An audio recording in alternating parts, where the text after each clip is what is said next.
Mic.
No,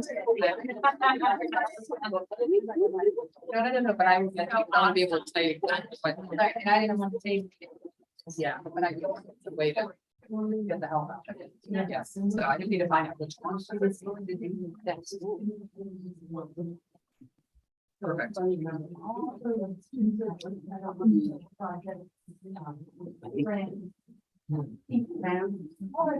I hate when I look right into the camera. It's like, You know. Yeah, yeah. the best looks I can. It's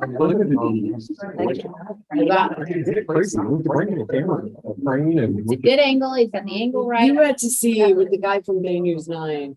He followed me. He wanted me walking across the office. I had to be at the computer. He took a bunch of it. Film it. Then he was filming my hand on the mouse. Oh, really?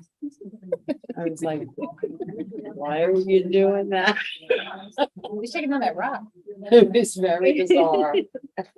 Like, go away, you're freaking me out. You're like freaking me out, miss.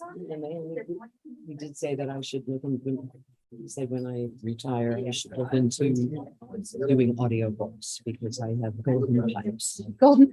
I would listen to you read both. I would. Can I do it in my book tonight? Yeah, exactly. And then he said, Yeah. get this. Yeah, exactly. Get out of here. Get out of here. I love it. I'm sorry.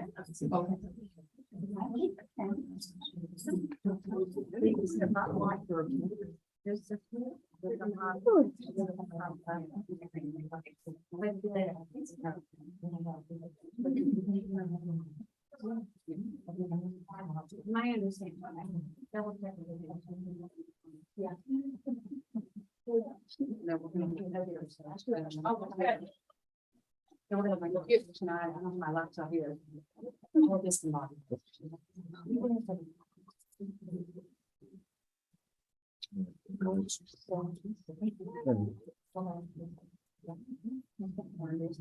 okay. I'm just taking care of the social media aspect of this. Hello. Hey, Lori, would you mind closing that door for me? Thank you.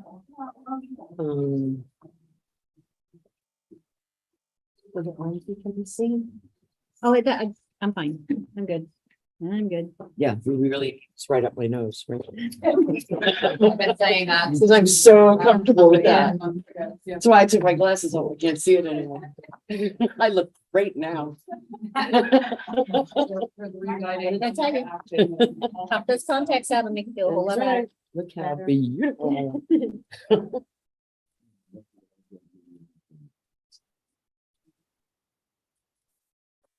Right. Maybe missing. Yeah. No, Janice wasn't gonna do that. Sign-in sheet? Why did you do that? Sure. Thank you.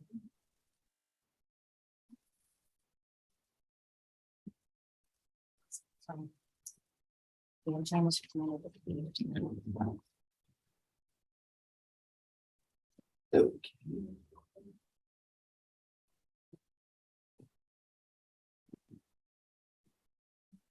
Are we rolling? Yep. We are definitely live. We've been live.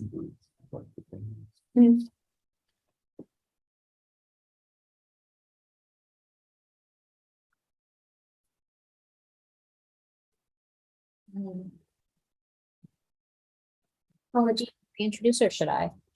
Or us, or anybody? However you want to work. All right, I could just say, just one quick note that I think, because this meeting, this bargaining meeting is probably better attended by guests than most of our other bargaining meetings, which is certainly encouraging. And I think a lot of it's because we've had so many people that have been so invested in this for such a long time. And that's really great to see. We've gotten, great, a lot of people viewing it online. So that's been really encouraging. One of the things though, I want to just add a note of caution, if I may. we have been, I'm probably the latest to this process. You know, I coming in September of last year that I came into, you know, there's a long history behind this before I ever arrived. And I spent the last year learning about it, where it came from and where we're going. And I think because this has been such a collaborative experience, or collaborative effort for such a long time, there has been really a culture around it of, let's talk about it as a department, let's talk about it as a program, talk about the way that this impacts our program, get feedback, you know. We've had focus groups within the professional groups, obviously our bargaining team was selected in that way. And there's nothing inherently wrong with that.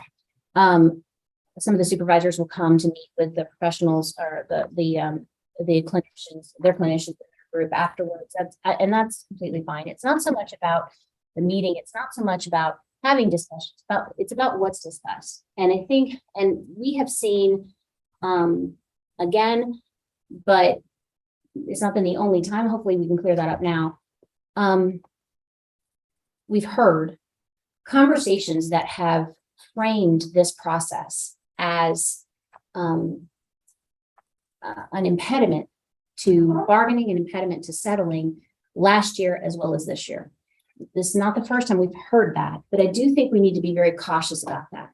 When we're framing this, when we're talking about it with employees, there's been pieces of the article that have been settled. The one about the professional title being consistently noted, that got settled by our SLPs meeting with their department and working that out and moving forward with them on what was, you know, kind of just a bone of contention for a long time being settled. There's nothing inherently wrong with that. But when this process is framed as something that is itself holding up settlement, holding up bargaining, holding up salaries, that's a problem. And that's what we have to make sure to acknowledge, is that this process cannot be framed as the reason that bargaining is not moving forward. We just really started salary bargaining and we are moving. You know, we've seen it on both sides. And so it's a little bit of it's sort of a misinterpretation of the process, but it also could serve to chill the voice of our representatives within their respective groups when they are not necessarily recognized as bringing the perspective of the entire group. I get the idea of going back to your employee groups and saying, hey, you know, we've talked about this at the bargaining table, but what do you think? How does this impact you at the site level? And certainly I'm not going to be the one to tell you not to do that. However, when it comes to contractual issues, when it comes to bargaining, the reps are that voice. They are elected by their peers. They are the ones whose perspective matters the most because they are bringing they're representing the perspectives of all of their colleagues.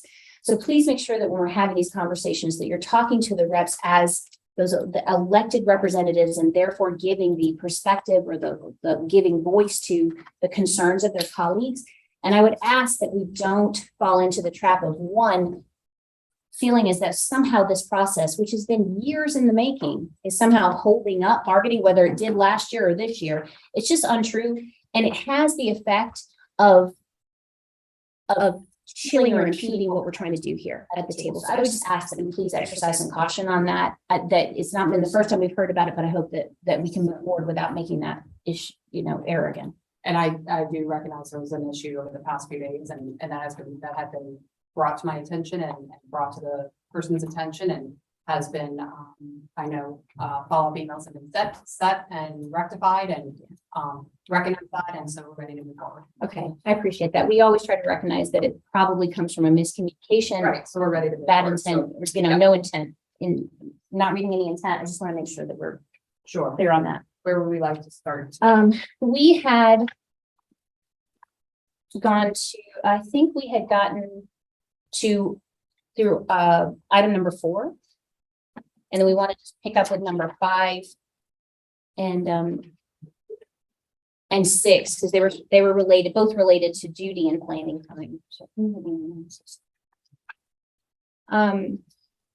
So for number 5, this item is to give our clinicians, particularly those that are charged with Medicaid billing or preparing documentation to support Medicaid billing, a particular uninterrupted daily time. It's equivalent to a planning period, But it's not so much for planning. That's really a separate responsibility from this reporting requirement that they are charged with. And actually, in some of our discussions that we had prior to coming to the table, I believe that Juliana, was it you that had shared that there was even an elevated reporting requirement this year? What was it that we had discussed? I believe it was, and I actually have to look back to I had my notes when, the person had come and talked with our group, in the back to school with regards to Medicaid billing, that they were requesting that we do that within 48 hours. Is that correct?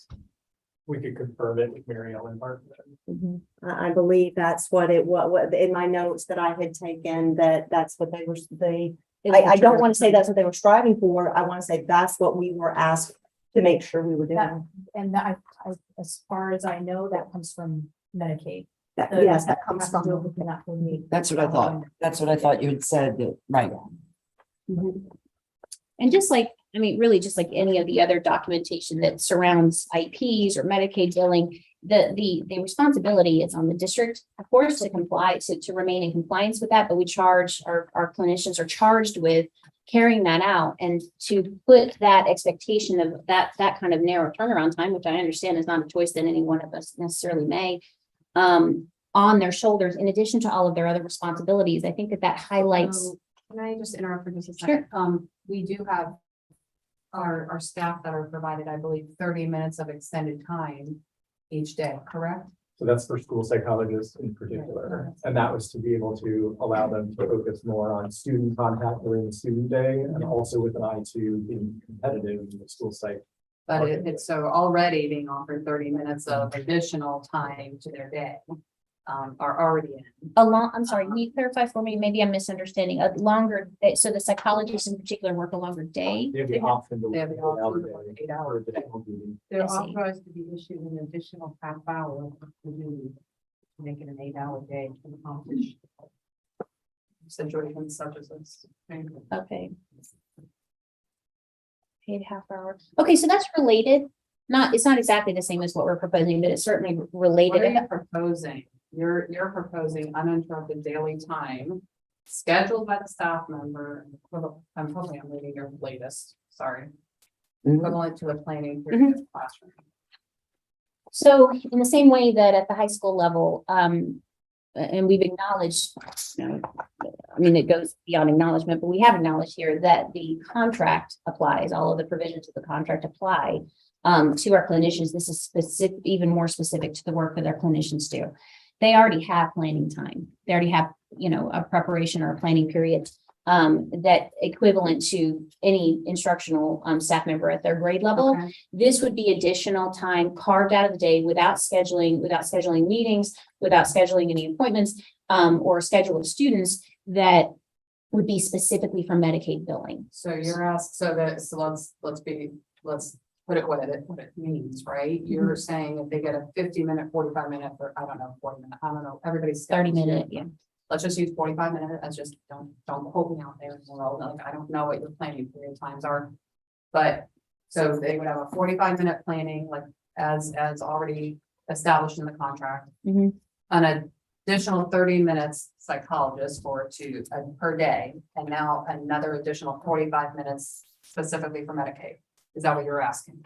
Yes, this would be within the regular workday. It would not require the clinicians to go beyond their regular workday, though certainly acknowledging that I'm just frequently acknowledging happens. that's there. and Yes. available But I also, for that reason. is that same option available for the extended workday? Is that available to all of our clinicians or specifically to psychologists? Psychologist, I believe. Okay, all right. So paid half hour. Just for psych, okay. So it is, like I said, related, not exactly what we're proposing. This would be specifically within the workday. I have a question. Sure. So is this only for staff that know Medicaid? Because you may be able to say I'm at a school that has very little. Like I'm at a school that has like 3 kids on Medicaid. We have some schools that have very few kids, and then I have some schools that have hundreds of kids on Medicaid. So do we then decide, well, sorry, Rachel, you're at a school that you don't really go Medicaid, so you don't get that planning period? So there are days and there are locations that I will say that are heavier Medicaid billing in our assignments than others.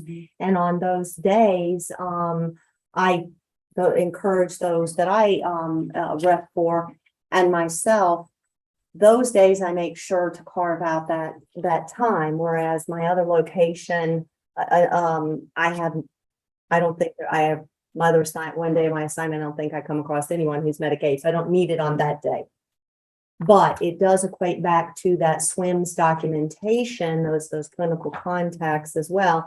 And just having time at the end of the day to put those contacts into SWIMS or whatever database is being used. You only do it for Medicaid students, No, I try to enter my SWIMS daily, although for all students. for all the students. And in That's entering, right. but that's where we find out where they're Medicaid or not. When you go into SWIMS to enter, it says whether they're Medicaid, so I go ahead and do it then. So I try to keep up with that on a daily basis. So we have similar, our program is SDIS. They're We do the same thing, we do treatment notes for every kid and then. Every student. Yes. Right, so that's why I think I think that is what caused confusion when we're talking about Medicaid really is hitting one button that says submit. Well, You have the same responsibility for my team, for SDIS, they have to do that for every single student. It's not just for Medicaid. right, the thing to understand about SDIS is it is their Medicaid billing and their SWIMS service Every- documentation all in one. And Joanne Lurch has been working to get sites and social workers to have SWIMS and our Medicaid billing be similar so that it's kind of all wrapped up into one. So perhaps having that 30 minutes to do documentation, including the Medicaid billing, perhaps we, in clarifying that there. Because the other part, possibly of the SDIS, but I know of the SWIMS, that the MTSS or child study teams that I've sat on, the child find teams, every school calls it something different, but it's ultimately the child find team, is when I'm at the table with a team member, I will bring up a student and say, oh, looking back in their history, I can see where in middle school they were getting these supports or services and these supports or services. And so it does help to be able to see the child electronically. So maybe clarifying that, I hear what you're saying, rather than saying Medicaid billing, finding that terminology to be able to say documentation in the database, but to keep up with that daily. I tried, and in the last week, we're third week of school, and I'm a good week behind. Unless I want to be working on the weekend, beyond my contract time, beyond my extra 30 minutes, beyond everything. And that extra 15 hours that we get, it can add up over time. Okay, so just being able to, I even eat my lunch and try to do it then, which is not getting that lunch break. So just having a designated time that we can do that documentation. And the Medicaid piece was specifically drawing in that time, that turnaround requirement. That is certainly, any of the other, programs are, it's not to say that they're not important, but when we have an external deadline to actually turn that around to remain in compliance is a great deal. There's heightened urgency that's added to that. So I think that was where that was really a big part of the motivation. The 48 hours we can confirm with. Thank you.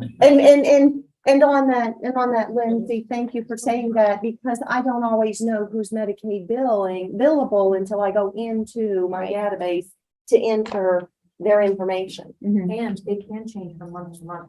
Right. In and out of Medicaid. Yeah, I would say that's not a guaranteed steady thing. Right. So that was the idea behind item number 5. So my question maybe, and I don't think I'm gonna get an answer tonight or today.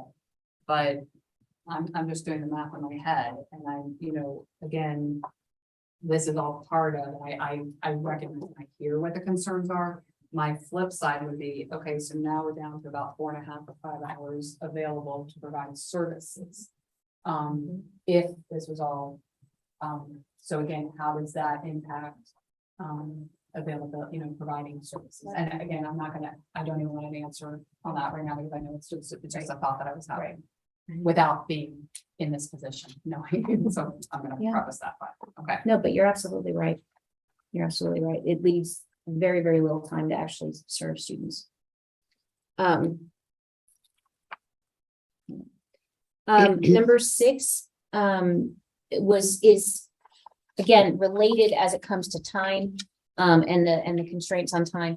We will ask that our clinicians not be a part of their regular duty schedule at their work sites.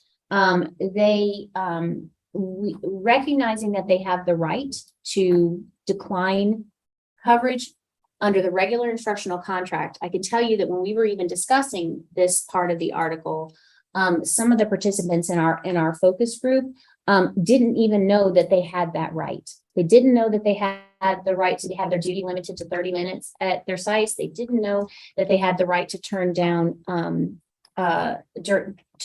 coverage. And so because those are existing, those particular pieces are existing rights, we obviously want to educate people on the fact that they have that, but also take it a little bit further to clarify it or focus it a little bit more on our clinicians.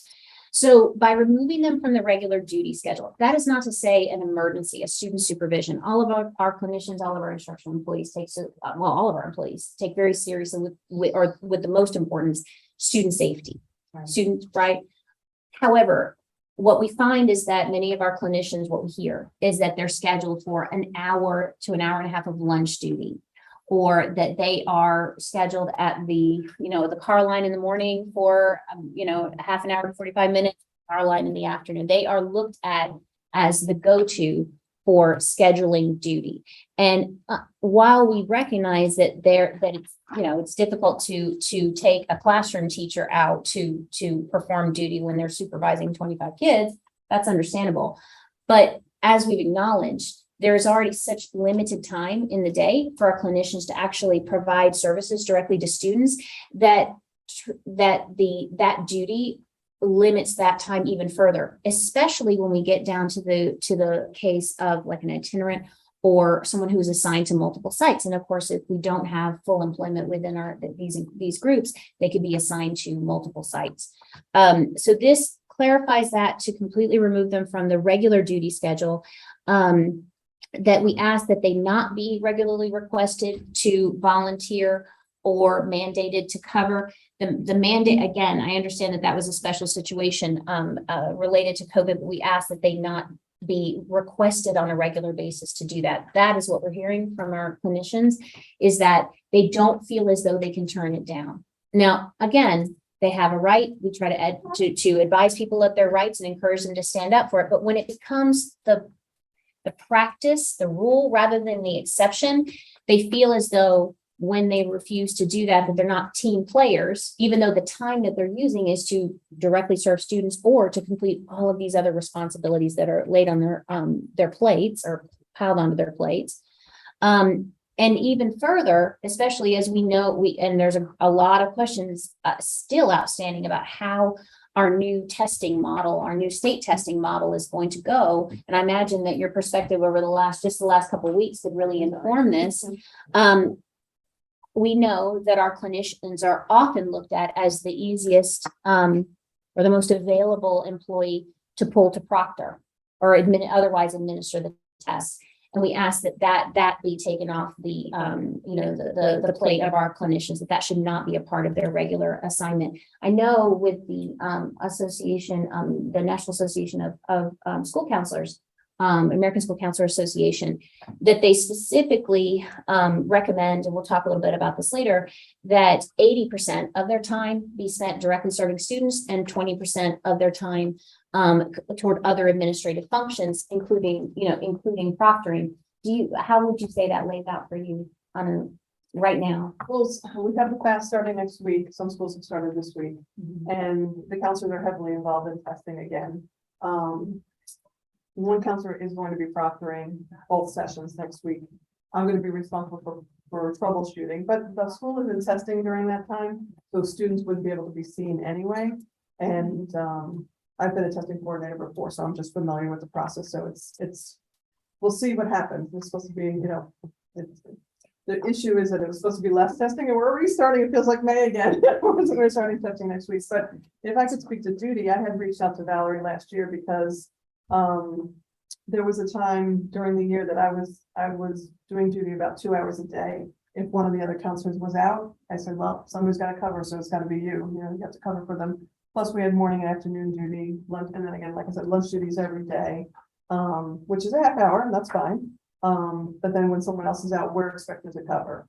So there were days that I was covering duty like 2 hours, which, left little time. And then I had to try to eat lunch and everything else, and never mind having a planning period, we don't have a planning period, so. You do my contract. I know we do the contract, but the students need to be seen, so. That has since improved with our new administration. So far so good this year, but it's definitely something because we don't generate FTE, we don't have classes, so to speak, like the rest of the instructional staff, that we are called upon often to do other duties that aren't related to counseling in any way. So I'm glad that you mentioned that you reached out. That was one thing that, since we do have people online listening, and something that I continuously hear from the various supervisors is if there are any issues or concerns. Obviously, your site-based administrator first, that's, having those conversations, but I understand every situation is a little different. But every single supervisor has said they need to just come and talk with me, and let's see, and they will be that facilitator in making, right. And there are many cases that, oh my gosh, they looked at it and it was fixed. Not all the time, got it, I'm not saying it's a perfect, way of work, but it is the work that if we don't know there's a situation, how can it be rectified? And you can sit there and, and so forth. But I will tell you, all the things you talked about and what Lindsay just said is, it is in the contract, and you do have the right to have those times. And I know it's a struggle, and I hear, but it can be worked out, but we have to address it. It has to be addressed. Yeah, And it should be addressed is what is the word I was trying to say. And it is. Okay. I'll stop. Paula, Yeah. and just to kind of expand on something that Lindsay said, as well as what she was saying in there. Oftentimes the clinical staff and student services don't want to say no because Of to course, their I administrator. recognize that. And I I've recognize that. I've actually had colleagues say, I'm not going to tell my principal no, Mhm. when their counterpart who is itinerant and is only there not the same days they are, and they're being pulled to proctor because the whole school is actually, I can't think of an instance, maybe at elementary they are, but at high school, the whole school is not, because the MMI classes, or there's going to be a group that is not, or there's going to be a student who goes into social emotional needs. And actually, at a school that I was in, that I was not present on a day, and my counterpart in student services was full day proctoring, and a student needed support, and all the counselors were in proctoring, testing, the social worker was, and this student was very much so in need. And the administrator said to them, well, do you want us to pull the social worker away from their testing, the person they're proctoring? And the student did not want to, because that student was imploding and did not want to harm anyone else or stop their testing. And that student ended up in significant crisis, which ended up in a Baker Act. And I can't help but wonder, because the whole school wasn't testing now, but had a student services person or clinical person been available for that individual to talk with, could it have been different? And so my response is, the whole school's not always in testing. So to volunteer, and that, yes, gladly, but to then say, you're needed for this because we're short-staffed, that's not giving that staff an option to be able to say, how can I be available for the social emotional needs and my other paperwork? I and understand. things. I know. I understand what every person is saying here. I also know that there, and you're giving me an example of a time, and I'm sitting here thinking about another time that we might need them. And if I have nobody on campus and I need help with duty, but if this goes in here and I can't have that, then I as a principal, I'm one person too. Like, I can't be on the back circle and the front circle at the same time. What if, and we're giving extremes, right? Not extremes, we're giving examples, right? And so I'm just trying to see how it can how we can get to some middle ground here.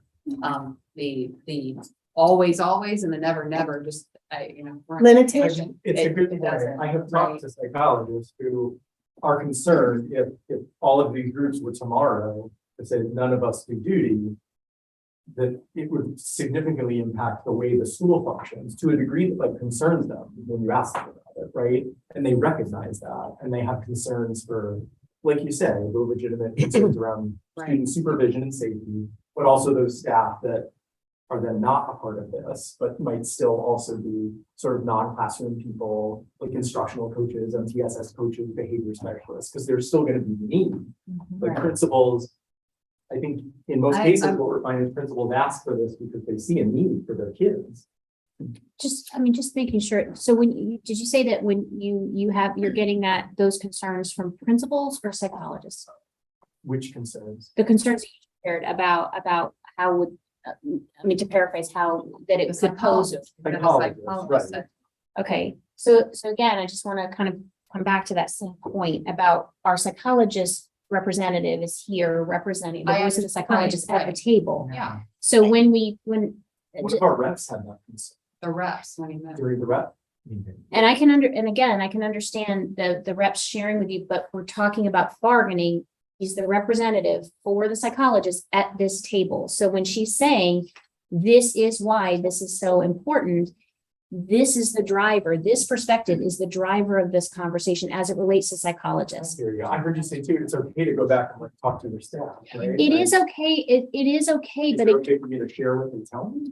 what I'm saying is, I understand talking to the staff, but when it is a counterpoint at bargaining, when you've got a psych rep that is saying, this is what I'm hearing from my colleagues. Okay. And Not you from have, all I'll of them. accept, I'll accept that. Not hearing I from all of them, but we'll listen to. But what I'm hearing too. it runs a particular All risk. right, what I'm hearing, aside from this, is the expectation for all of these people, psychologists, social counselors, everybody, they must get, enter their information at the end of each day. They have a 48-hour turnaround for Medicaid. They must see students all day. That is their primary function. they must have reports written. They must have their reports written on time. And they are going to be on the regular duty roster. What we're saying is there aren't enough hours in the workday, even with the additional half hour, for that to physically happen effectively to service the students. So something has to give. We're certainly not going to give on seeing students. That's first and foremost. Certainly not going to give on writing reports on the students or filing those reports. Those things can't be given. What can be, has a little push and pull, is not being on the regular duty schedule. No one said that they cannot be asked in an emergency situation that could come up when it's like, oh my God, I can't be in two places at one time. I am totally out. I have no body, not one body. That nobody said that they would not be there for emergencies. That's their bread and butter. That is who these people are. That's what they do. What we're saying is that they cannot be regularly expected to serve that duty simply because their day already doesn't fit into the work hours. That is what we're trying to find, is where's the give? I think any instructional person would say that. I think if you talk to a teacher, they would say, there's not enough hours in the day for me to complete my stuff. I have to take home, I have to take stuff home to finish grading. And I was a teacher as well. I can't, and they get asked to do, they get asked to. So I think any instructional person, not just the specialized clinical person, but all of them are going to say the same thing. There's just not enough hours in it. And that's certainly part of the professionalism of all of any of our. Protect our children and make sure they're safe. Right. We do. Yes, as a teacher, absolutely. I served as a teacher, not as any other function in the school. I have a lot more flexibility than they do about when things have to be done and how. A classroom teacher has a little bit more flexibility in In that. terms of reporting. Yes. I, have to say, like, in terms of deciding what I do with the hours of my day, the Pulse of Psych Services is, they do have they have chunks of almost every day in which they make decisions. I'm gonna spend this hour and a half to administer a WIS. I'm gonna spend this 30 minutes to pull this student who's been on my list. The days absolutely fill up. There is so much work to do for everybody, and I think beyond these groups.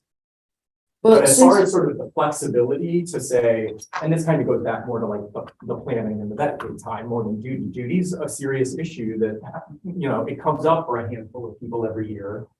I've been able to use the existing contract to support people. But for the planning, again, to say, especially to say, as a teacher, I had more flexibility to sort of plan my day. I don't understand. not the teaching part of it, but the planning and the grading. How I many don't- hours a day is the teaching part of it? But I don't have to, I mean, You're, like, as a teacher, for the most part, your reporting requirements are your grades, for the most part, not totally, but your grades. And you, as a teacher, particularly with the protections of the contract, generally drive that timeline. There's, you know, reporting requirements in the sense of professional communications with students, professional communications with their parents, and then reporting grades at the end of a 9-week period. But there is, and correct me, I might be incorrect. I am not aware of another 48-hour, like a federally mandated 48-hour time turnaround time applying to our state-mandated. instructional personnel. I'm not aware of something like that. Now, it doesn't mean that doesn't exist, but we have not had our professionals come to us with that. What we've heard is that some of our, just slightly veering off, what we've heard from some of our instructional personnel, and please do keep in mind that what they share with us, it can be understandably somewhat different from what they share with their supervisors, which is why when we talk about the pulse of the department, it's important to, when you have the actual employees speaking, that's the voice that should rise above all others. When they're sharing with us, we're being told that this has to be done. It has to be done by Friday. What we've advised our people to say is, if you don't have the time in the day, and understandably not, then you go to your supervisor and say, I don't have time in the day. I cannot get all of this done. What would you like for me to prioritize? And allow your supervisors to say, this is the most important thing. I would posit that there's some more flexibility around that. And we've actually heard from supervisors that have stepped up and said, you're right, that deadline didn't work. Let's make it the following Monday or whatever it is. Even if the state is breathing down our backs. But when you have to stay in compliance for funding a 48-hour turnaround period, that is the height of inflexibility. And that is specific to this group, specific to not, and I would say more than, not just psychs, or not just SLPs, but it is specific to this group. And that's why this becomes important. So your request is that the clinicians should not be required to participate in duty on a regular basis unless there's an emergency. Is that the request? Yes. Okay. Mhm. And then that there's sort of 3 parts to number 6, that that they won't be regularly requested to volunteer. We understand that that's difficult. That's difficult to control because it's essentially saying, don't say these words. But we want to acknowledge, and I hope that you do as well, that just because the contract gives them the right to decline does not mean that there's a culture in place that actually allows people to do that and still feel secure in their job. It just isn't. And again, that's what we're getting from what our members are telling us. And then, of course, that they would not be called upon to proctor regularly. The proctoring one could use a little nuance, I think, in the language. Again, Well, I think all of it needs definitely nuance in the language. Yeah. We're just trying to get points. Yeah. Right. So the point was no duty unless there's an emergency. Don't ask me to volunteer, and no proctoring absent an emergency, right? That's the basic Right. concept. Yes, Okay. number 6. Okay. we just need to focus on state testing, not standardized testing. We administer standardized tests on a regular basis. Do you have the number 7?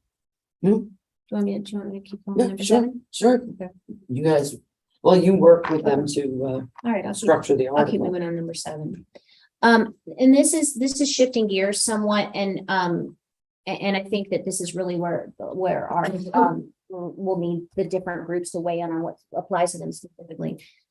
But we are asking that our clinicians have a caseload that aligns with their respective professional, we put national, but actually we understand now that there are efforts at the state level with our SLPs to establish those caseload requirements. So we would say their respective state, national, or professional organizations.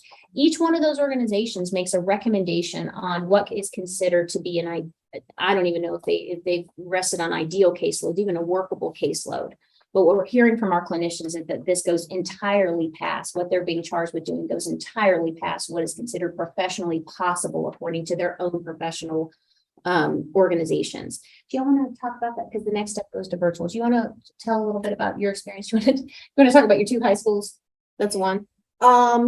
I know, and I want to thank very much so, the department, for really attempting to be able to fill positions and have full positions to be able to cover caseloads.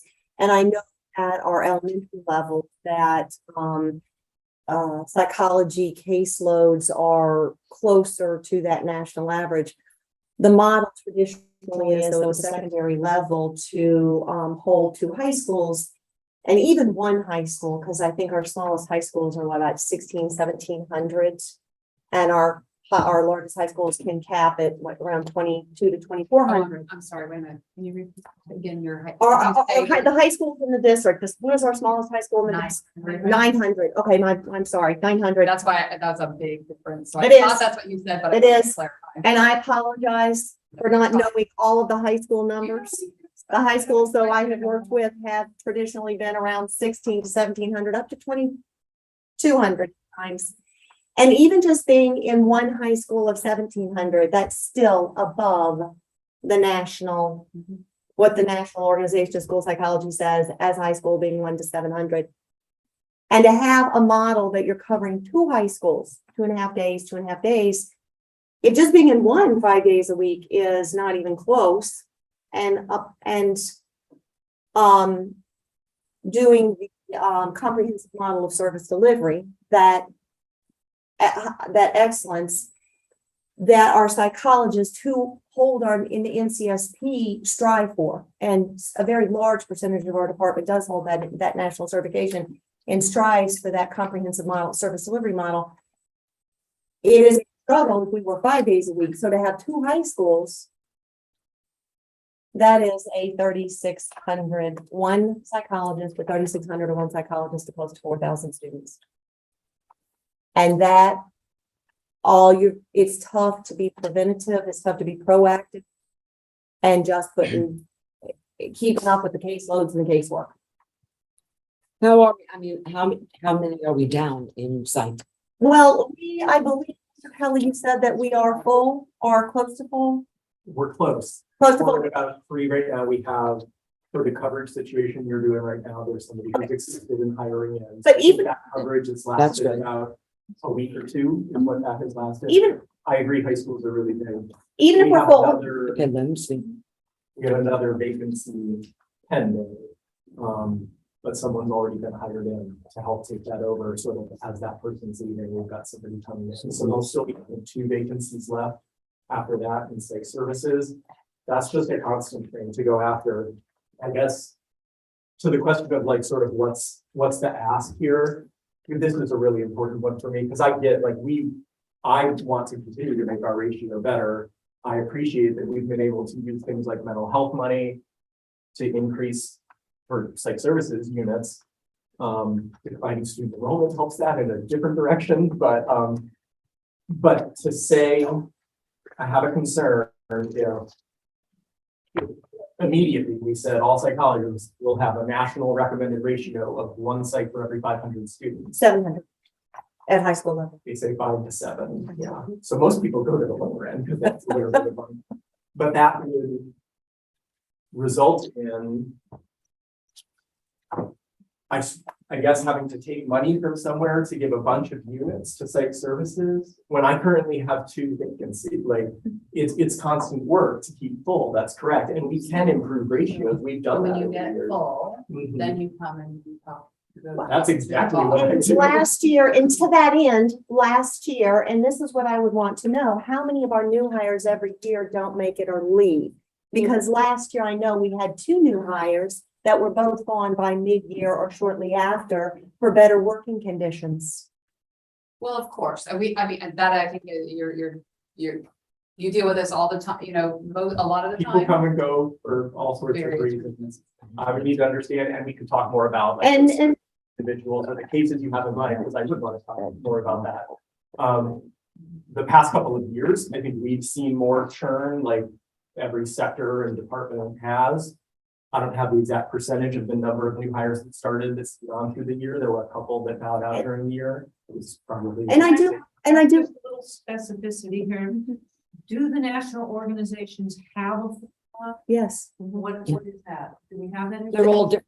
So I think that's. So we Get get that that. information? As a matter of fact, I can hand, hard, but yes. what do Wait, you wait, mean? but you have it for the sites. Yes. Yeah, I have it for all of them. I believe it was in my bargaining materials from last year when we were thinking that this was gonna come, this article was going to come up, and it just never came up. And We can refer to also the representatives from the group. Do you want to share? Counseling is 251 American School Counseling Association. I would say it depends on I'm in middle school, but it definitely depends on the school, because some schools have much higher enrollment, even with the same region. I know that, Palm Harbor's pretty high. I have about 400 students, but then like Tarpon Middle, I should say Palm Harbor Middle I have 400 students, but Tarpon Middle has very low enrollment for whatever reason, and they're in the same region as we are, so. But I know Palm Harbor University has like 2,500 students, so they're quite large. And that's why they have a fifth counselor, because of the ratio of Yeah. the district. It gives them a certain fifth counselor for those schools that have a certain. Right, how are we doing on counselors? And your department's always full. How are we doing on counselors? Well, we have currently 6 elementary vacancies. And we have no applications in, and they've been posted, and I'm working very closely. So who's covering them? We have 2 high schools that we're working on and 1 middle school. And right now, we're working on a district plan to cover those schools. I don't have the district support counselors that I used to have any longer, so all we have is who was on the mental health triage team. And I have folks that support the CPCs and right. Yeah, and that's very concerning because, we've been talking about mental health, and I had a big grant for a student on Friday, and there's just very much a decrease in the mental health of our students, and we're needed more than ever. So that's why it's so important to us, because, I feel like I get pulled away, I know I need to get pulled away for a big grant, that's extremely important, that's the ultimate safety of the student. So when I get, in the past, when I was dealing with the big direct, I've been yelled at, for not showing up to lunch student because I was big direct with a student. So that is definitely not acceptable to me. I'm not gonna put up with that anymore. Yeah, but we took care of it. So for the SLP department, the SLP rep team, we are gonna be meeting with our SLP department team to discuss. So, yeah, we have a meeting next week. ASHA, which is our organization, our national organization, does not have maximum caseloads.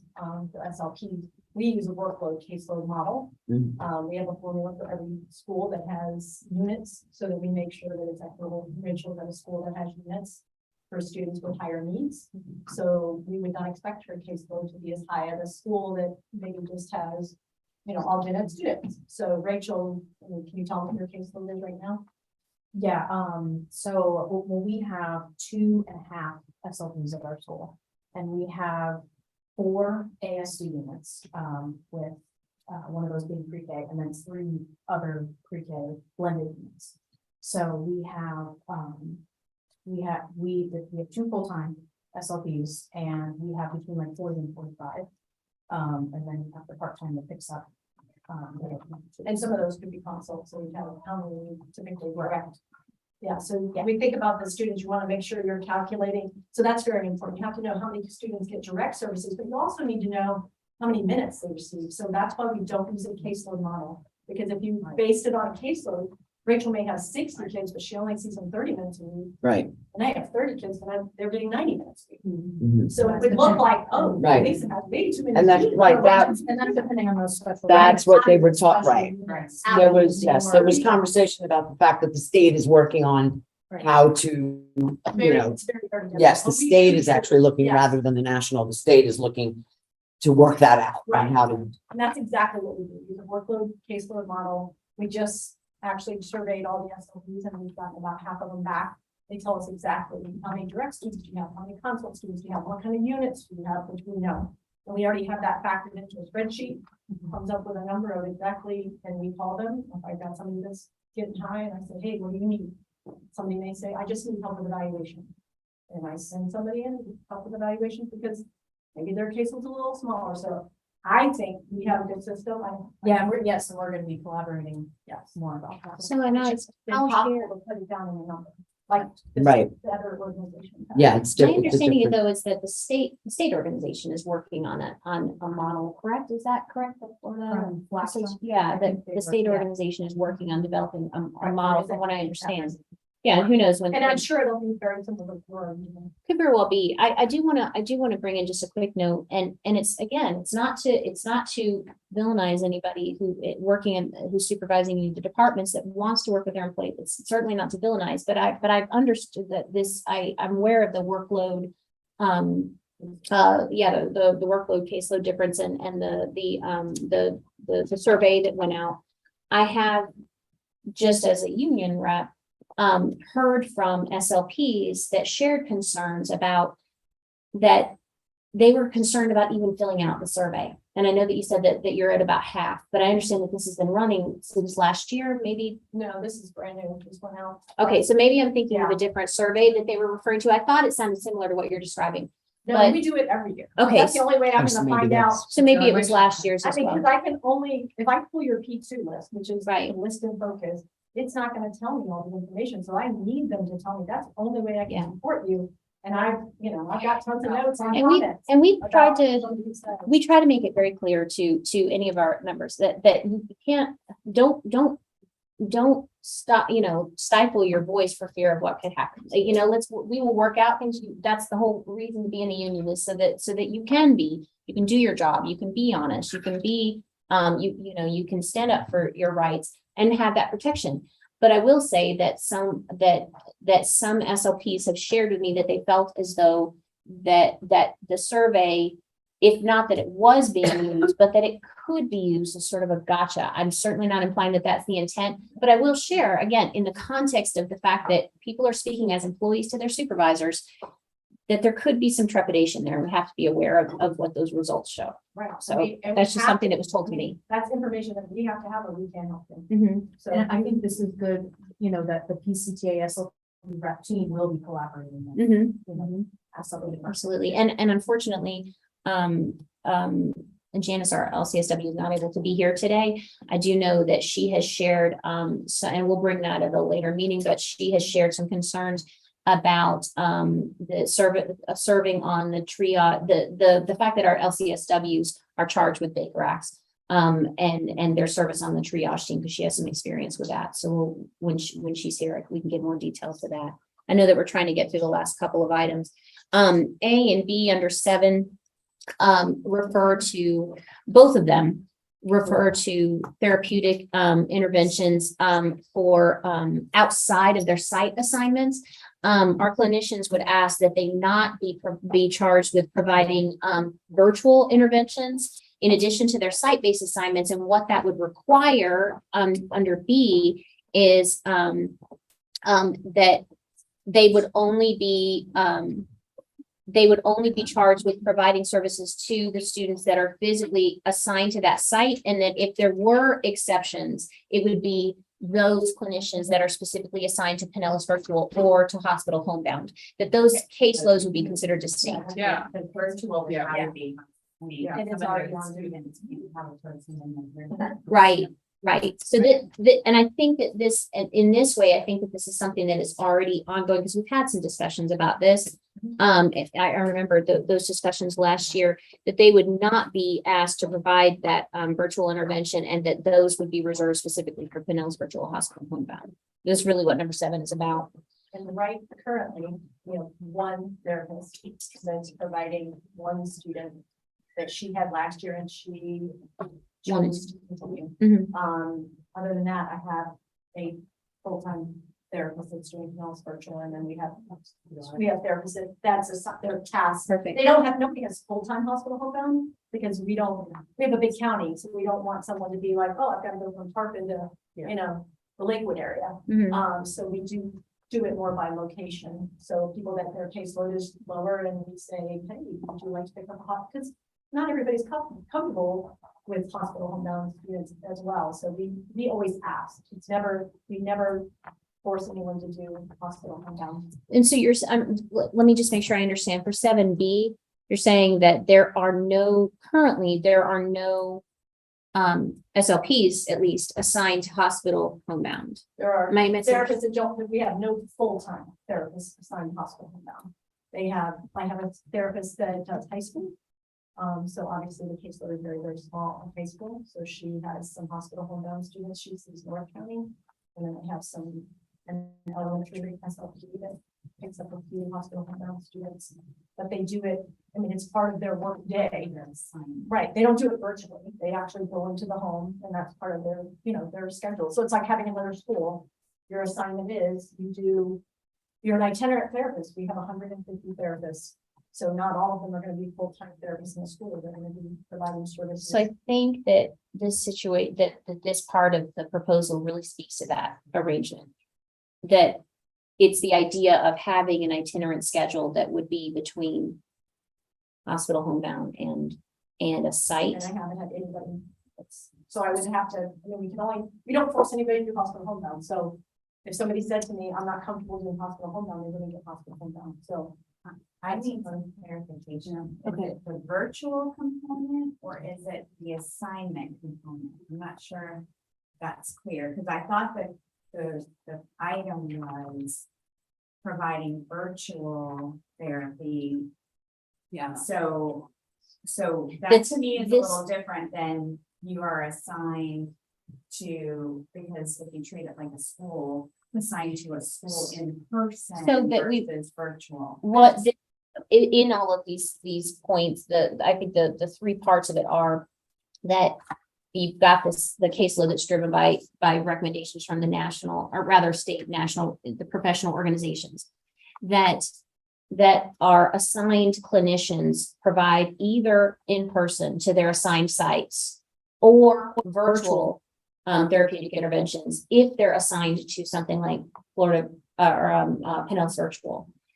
This is asking though that you do have that you would have an assigned employee that are assigned clinician that specifically works with hospital homebound. I don't have enough. We don't have enough students for it to be a caseload. Right, so that, yeah, I could see if you're saying, like, they wouldn't do it virtually, you wouldn't be asking somebody to maybe do it virtually. And have to do in-person teaching, like I can hear that piece of it, but with hospital homebound, they might have a time when we only have 3 students, and then we might have a time when that hospital homebound is extremely fluid with a few exceptions. So I think that would be very difficult to say that we were going to have one person assigned, because that caseload varies. It could vary week by week, just because of the nature of how students go on. And I also think is this where you were mentioning, I'm sorry, I'm trying to understand it too. Is this where you're mentioning you could have somebody up in Tarpon and then another hospital home down in Lakewood and to have that one person? The windshield. So it's. Right. Okay. I So don't- that's, not- okay, well- I just wanted. And I guess the other thing that I'm a little bit unclear about, because it would be as if you had, if you're assigned to 2 or 3 different schools as an itinerant therapist, then rather than having it be a second or third school assignment, you just might be assigned to that particular student in their home.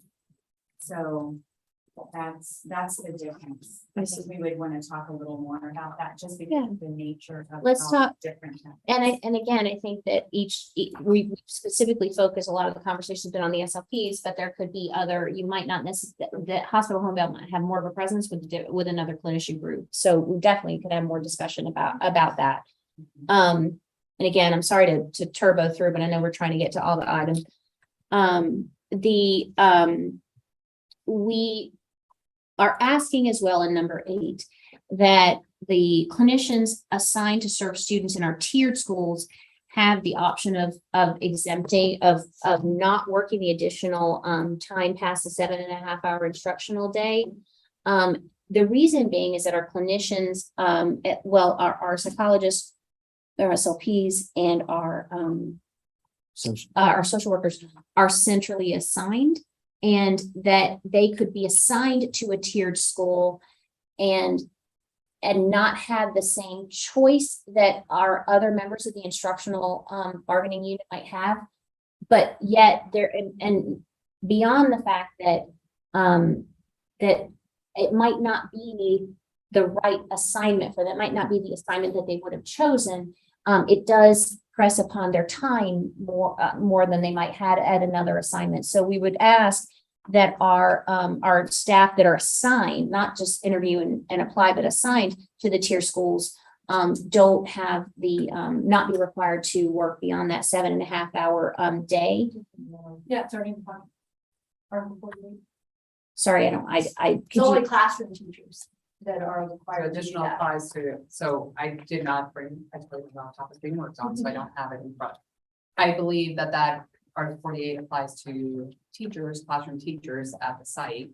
But I do it applies to instructional staff, so I need to That's go what back, Lori said. I need to go, I know, So that's what I- yeah, Okay. we've already. It might just not be clarified because However, it says it's instructional. Right, and I Okay. will also tell you that, and I had this experience because I did it, right? And they have that, I mean, we've always said So I know for me, right? that when they it have the comes- options. Correct. Because you might have somebody that wants the Right. additional. Sure. hour. And I do. This, the Again, this situation would limit be that, right? So, that oh, we- the option opt out. They have. that we need someone assigned and we're unable to find for the entire staff, anyone who says, no, I want to work some extra time to get extra money and I want to go to that location. I've just never encountered that. And my concern would be if this was written this way and someone at one point said, oh, I choose to go, I want to go to this school, I want the extra time, I want the extra money, I want to work there. And then they were in place in that assignment. And then they changed, their circumstances changed, and they said, I can't do that extra time anymore. Right now, what I would do is I would talk to that school principal and say, is your priority having this person for 45 minutes less a day because they don't want to do the time anymore? Or is your priority having those 45 minutes? And I will look to find someone that wants to do that and reassign. I'm concerned that this would, And can I? Stop that. I think I'm understanding something a little different now. So are you talking about the tier 4, the Yes. 9-hour day? yes. Yes, Not necessarily just the 45 minutes one day a week, and that's the class. right. rate. yes, we're it's a 9 talking hour, about sorry. the 9-hour day and Okay. for So clarification it's for tier everybody. 4 schools, for not everybody at tier the table. schools, it's tier 4 schools, okay? And since I've been here with this article since the very beginning, I will say, this had a bigger impact on the SLPs than it did some of the other groups.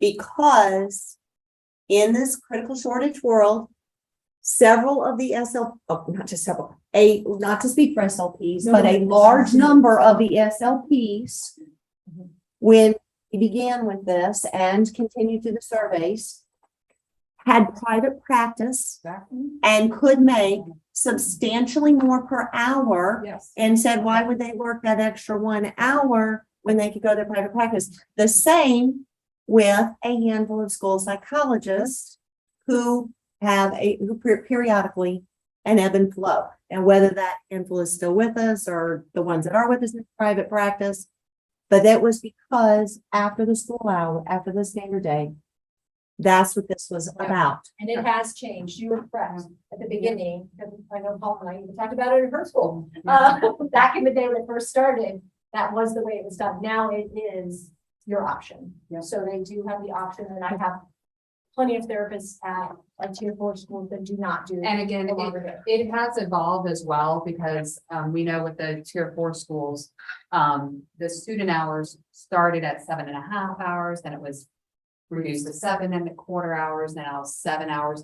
Like, it's a little bit more manageable now because when students were in our tier 4 schools and students were there for 7.5 hours, it was very difficult to say to an SLP, you only have to work 7.5 hours, right? Because that's the student hours. Like there was no before or after, so it was a little bit more clunky at that point. And so now with the student hours being 7 hours, I think that's where we stand now.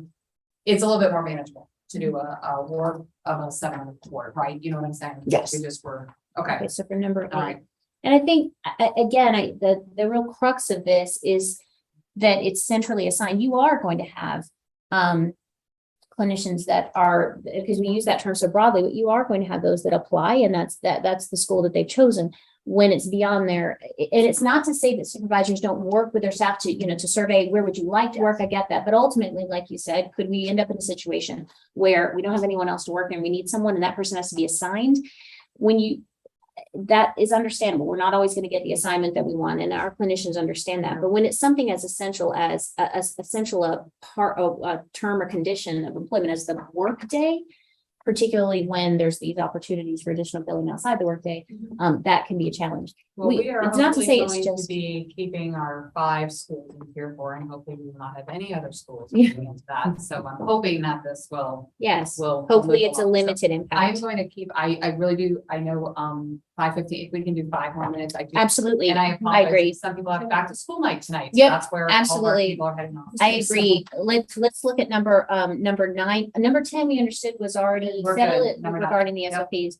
Number 9 is moving towards and this is certainly provided under statute, is an alternative performance evaluation specific to the clinicians, each clinician group. That we would ask that the staff would be supervised and evaluated by an administrator who has the credentials to evaluate that group, matching credentials to that group, or certification or licensure, depending on who they, what group it is. That certainly doesn't mean that the supervisors of these groups now have no professional capacity to evaluate. It's not to suggest that. It is to say, however, that each of these groups, and coming back to what we said at the very beginning of the article, are so distinct that using one evaluation system for them and potentially having it administered by a supervisor who doesn't have the matching experience to those clinicians could be problematic. Certainly on an individual basis, but we understand that there have been other district situations, perhaps even outside of our district, where it's provided for, or rather created, certification issues for the clinicians themselves. Juliana, could you shed some light on that? Because you helped me to understand that when we were discussing it. And I want to say this is something our district is presently doing. We just want to assure moving forward that it is a Edify it. continued practice. I want that acknowledged from our side. Because there have been other districts, for example, who have had a math teacher over the school psychology department.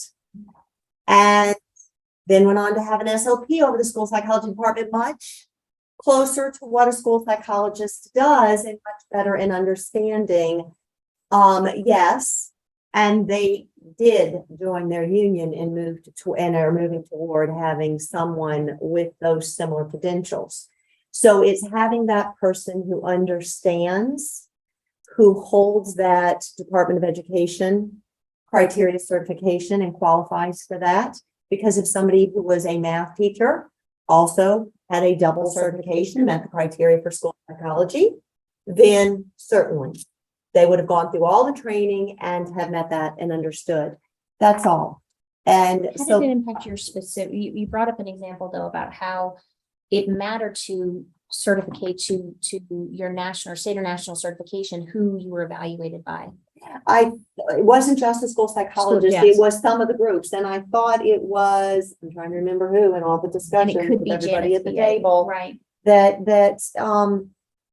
it can become very challenging when the person doing our evaluation doesn't quite understand what we do. And not to call any of our neighboring counties out, but it has happened and occurred in some of even our closest neighboring districts that have had a principal do an evaluation of a school psychologist who doesn't quite understand the role of what the school psychologist does, or the social worker, or the SLP. And I think it actually, when you talk about particularly our LCSWs, there's a certain number of clinical hours that they have to supervise, and who supervise them is material to whether those hours count or not. So when you talk about continuing certification, who they're supervised by matters. In that particular, that's just an example, and it's I not think to it say was that. Alicia who brought that up. Yeah, I was gonna say maybe. I think it was so, it was the social worker. LCSW. And again, if that is the situation that's in place in our district now could be considered a best practice. And this is an effort to edify that, to prevent that from the flexibility that would allow that for us to get away from that, because that would not serve the clinicians. Michael, Just to speak to that for a second, right, it's not, it's really not necessarily my life, right, it's social work and LMHC, but it's not the issue of like the managing officer of school social work, the controller, being a social worker in LCSW doesn't impact when you're getting supervision from your qualified supervisor in order to get your license. That is a different person. That's not talking about your supervisor in schools, a school social worker, or a school counselor. Not that I'm saying the manager of social work should never be a social worker. I'm glad it is. You should say that way. And I should say that. did you do the evaluations for your school psychologist? I do. Okay. What about, I don't know about the social worker. Social work is done by their department, but I believe counselors, Counselors the evaluations. And there's a lot of us. I don't know how Yeah. Valerie would do that. Thanks, that is one. Yeah. But yes, we're supervised and we can say whatever about Marzano, but it doesn't really apply to us. Even when you do the evaluation system, I mean, there's a non-classroom instructional, but it doesn't fit. It doesn't fit properly. Yeah, so it certainly doesn't fit all Right. all that it's. there are supposed to, two but- things here, not just having that supervisor, but also having that appraisal Appraisal. system. Yeah. It is a twofold thing moving towards. So I believe this one is that we will move towards. Those are the words here, that we will move Right. towards that. And the fact that the district is basically moving toward that, has moved toward it, it's simply edifying what should remain a good keep a good practice in place. It's bringing I in. will say, I'm glad we have the non-class, I'm glad at least right now we have like a classroom and a non-classroom, because I do find the non-classroom more. Slightly helpful more than- better. yes. Slightly. But- Still, And the fact that it covers so many, what a range of outside of the classroom, it just, I don't understand how that possibly could work. But it usually And I doesn't. just want to make sure I could still supervise educational diagnostician. I'm not a teacher, I'm not reading indoors. Those folks come up the chain typically through the classroom or MTSS coaches. They have some different backgrounds, some of them have been SLPs in the past. and they are, But I want to make sure I can keep. and they are. Diagnostic, yeah, but the diagnostic one shouldn't be related to it. Well, and I also supervise occupational physical therapists, deaf, hard of hearing, teachers with vision impaired and sign language with 300 people. And there's I am a speech language pathologist, so that is my background. That's half my team. That's 150 of them. Mhm. But I'm not, yeah, the other 150, I am not one of those people. Obviously, I'm a therapist, so I understand OTPT. But yeah, to put that, it would be unrealistic to put it in my contract. I think that, we have made for our team, we have taken the entire Marzano and every single element and put teacher evidence, student evidence for principals who do evaluations or whoever does the evaluation. Again, 300 staff, I can't physically do the evaluations for 300 people, but we provided them with this guidance to show them. And I've had principals say to me, I said, anytime, and I present at principal meetings and I talk about the document and I say, if you need me to come out and do an observation with you, I'm happy to do that so that I can show them how what this therapist is doing can be aligned to the non-classroom model.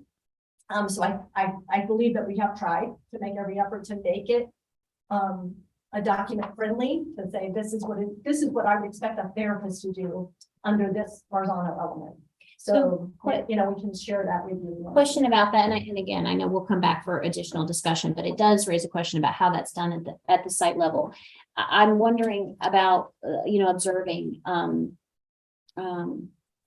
DHH. Mhm. And I don't use sign language, and not to say that all students through DHH, use sign language. I understand that there's different, modalities there, but how could I observe on the knowledge of content? We have interpreters. Okay, We do have interpreters that go into the classroom. So if someone is in there who's hearing, the interpreter would be voicing, if you have a teacher that isn't voicing for themselves. So that has happened. We've had deaf teachers who have interpreters for them. So we make sure that we accommodate for everyone. Because typically that's what you're exactly right. If I go into a self-contained deaf hard of hearing classroom, I may have some students using ASL. I may have some students using like a total communication. They're doing some reading on the lips, and so you got all kinds of different modalities, just like you said, and we have to meet the needs to every student. So we do use our sign language interpreters to assist with that as well. So, and then we have teachers who sign and speak, so there's, we're gonna meet the needs of every individual. That's our goal, make sure we're accommodating everyone. So with that principal in there, that teacher's not just gonna be signing, they would be voicing so that the principal understands exactly what they're teaching. Gotcha. And the principals, I think, in general, would supervise or would be responsible along with their APs for completing the evaluations of all the instructional staff and support staff. I do the highway itinerary. So anyone who's, I have some DHH teachers that go to 12 different schools. I do their evaluations. Okay, I see. All right, so we got through everything we discussed, so what would you all like to do next step? Well, it's been great to move through it with discussion as we move through the items, but I think that we've all said that we need to have further discussion about what we can move forward and how we can do it. So, And obviously some language has to be recrafted that we did speak about, before Lori left, she mentioned that. And even in 9, obviously, some of this would have to be recrafted to account for the outside variations so that you don't end up being expected to evaluate 300 people. but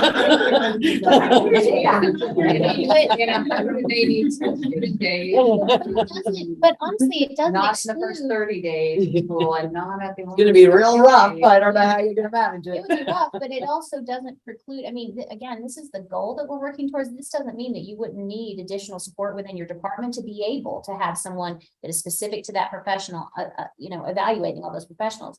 That's not, I can't create those units, but it is within the purview of the district to do that. And so that is, there is infrastructure. Something to work toward. Exactly. There's infrastructure that can be in place to support this. Yes. And that's what we're asking for. So so a little bit of guidance on what are, obviously, next, continue talking, do we wanna? Did you want, are there, I'm trying to think of how we would do any article. Would you want to come back with, language Or feedback on the language. that or we- direct feedback on the language that we've handed?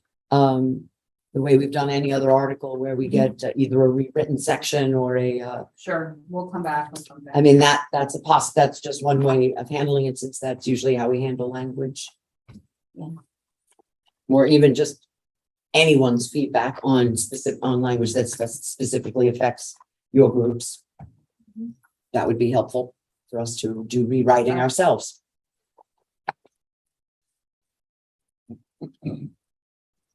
Grazie. Let us give a couple days to figure out when we can get to this, and we'll not be wanting to do that. I mean, for a long time. I got full days the next 2 days. So I know it's booking up very quickly. Our days are and I hate crazy. to say that, but No, it's it's the just truth. reality. So It's the truth. all right, so we'll touch base. Okay, and we'll coordinate the time. Okay. For the rest of the team. Thank you. Thank y'all. Thank you very much.